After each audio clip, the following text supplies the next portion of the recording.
The 2020s are the era when video game adaptations finally found their footing in film and television. The latter has certainly become the most fruitful of the two mediums, at least from a quality standpoint, with critically acclaimed animated shows like Arcane and Castlevania, along with Emmy-nominated live-action projects like The Last of Us and Fallout. As for movies, their quality is up for debate, but financially, they've become some of the biggest winners of the last few years, with Sonic the Hedgehog, the Super Mario Bros. Movie, and a Minecraft movie kickstarting billion-dollar franchises. While those IPs come from some of the biggest video game developers in the world, Five Nights at Freddy's came from much more meager means. The horror series began as a micro-budget indie game that became a viral mega-hit thanks to YouTube coverage and viral videos, spawning several sequels and a dedicated fan base that includes a surprising number of younger viewers, despite being firmly rooted in the horror genre. Thus, after years of gestation, horror hitmaker Blumhouse finally released its own live-action adaptation.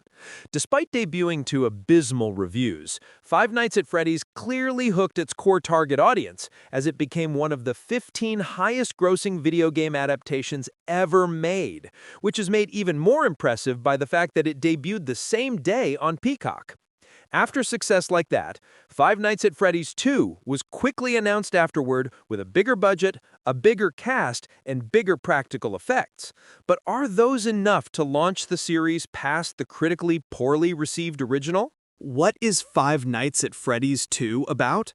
The original movie saw struggling security guard Mike Schmidt as he took on a job of watching over an abandoned Chuck E. Cheese knockoff restaurant called Freddy Fazbear's Pizzeria. However, he soon discovered he was being groomed as a sacrifice for ghost-possessed animatronics by a vindictive serial killer named William Afton. Five Nights at Freddy's 2 picks things up shortly after, with Mike, his younger sister Abby, and the accomplice-turned-ally Vanessa all trying to live a normal life after what they experienced. However, Abby misses her animatronic friends, and the trio soon find themselves uncovering the origins of William Afton's reign of terror at the original Freddy Fazbear's Pizzeria. The biggest triumph of the original Five Nights at Freddy's was also the source of some of its biggest issues, the practical animatronics and costumes. It's an absolute treat for fans to see these popular characters practically leap off the screen with their detailed and accurate appearances. But their bulky size and undeniable amount of moving parts make for pretty slow horror villains that might look cool but aren't exactly intimidating. It's what can only be described as Walking Dead syndrome, and it's a trend that continues with the second movie. The puppets, costumes, and production design really deserve to be commended, as they all feel like they fit in this world, not to mention look exactly like how they do in the games. They're all impressive to look at, but it doesn't really make a ton of sense how these giant, hulking, loud animatronics can kill everyone. Another problem that remains from the first one that doesn't have quite the same silver lining is the dialogue and the writing for the human characters.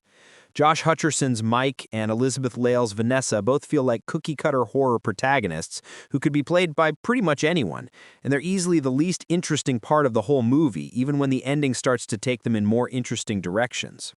The supporting cast members do fare quite a bit better, with voice actors Megan Fox and Matthew Patrick being decently unrecognizable in the movie, plus Wayne Knight as a downright despicable bully is a nice throwback to the 90s icon's best roles.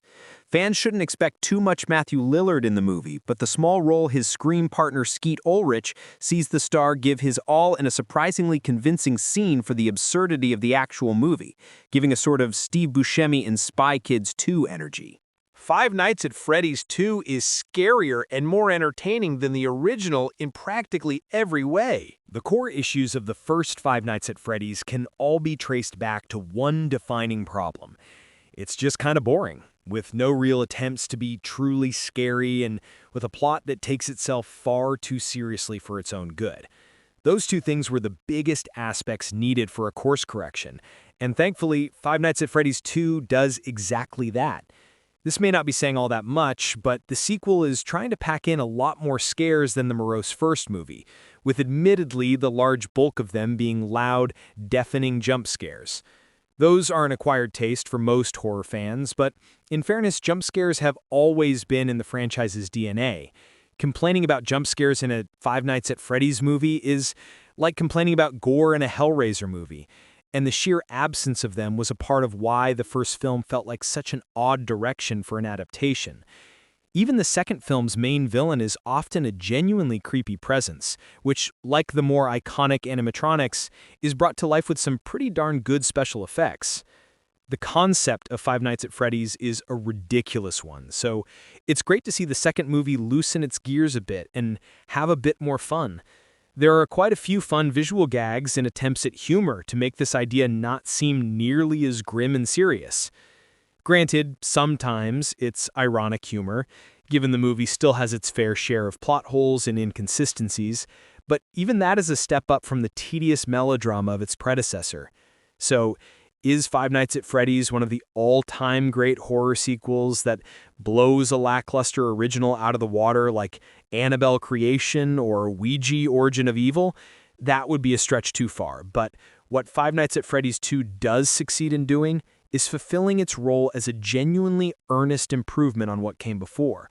Where the first movie left fans satisfied with the bare minimum and non-fans bewildered with boredom, the second installment will likely leave fans even happier and non-fans satisfied with a solidly entertaining robot slasher. It's also a sequel that genuinely starts to chart a path towards an interesting direction for an inevitable third chapter. And if Blumhouse and director Emma Tammi's saga continues this trend of upward momentum, another trip to Freddy Fazbear's Pizzeria might not be the worst idea. Five Nights at Freddy's 2 is now playing in theaters.